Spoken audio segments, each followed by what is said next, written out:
తమిళనాడుకు చెందినటువంటి 8 ఏళ్ల పిల్లవాడు చిన్నప్పటి నుంచి తాను దాచిపెట్టుకున్న డబ్బుని ఎవరికిచ్చాడో తెలుసా?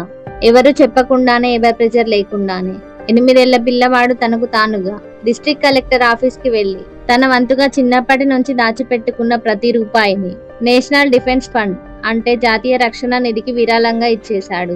దాచుకున్న డబ్బు మొత్తాన్ని ఏ బొమ్మలు కొనడానికో, తినడానికో, తిరగడానికో యూజ్ చేయకుండా మొత్తం జవాన్ల కోసం ఇచ్చేసి, ఇతడు మాట్లాడిన 2 మాటలున్నాయి చూడండి, అది విన్నామంటే నేను 2nd క్లాస్ చదువుతున్నాను. నేను ఇప్పటి వరకు దాచుకున్న ప్రతి రూపాయి కూడా నేను జవాన్ల కోసమే ఇవ్వాలనుకుంటున్నాను. నేను ఆర్మీ వాళ్ళ కోసమే దాచిపెట్టానని చెప్పాడు. ఈ డబ్బంతా ఎందుకు ఇచ్చేస్తున్నావ్ అని అడగ్గా, మనల్ని ఎప్పటికప్పుడు కాపాడుతున్న ఈ హీరోలకి నేను హెల్ప్ చేయాలనుకుంటున్నాను అని సింపుల్ గా చెప్పేశాడు. పిల్లవాడి వయసు, పిల్లవాడి హైట్, మాట అన్ని చిన్నవే కానీ మన బుజ్జోడి మనసు చాలా పెద్దది. మీకు ఈ వీడియో నచ్చితే ఒక లైక్ చేయండి.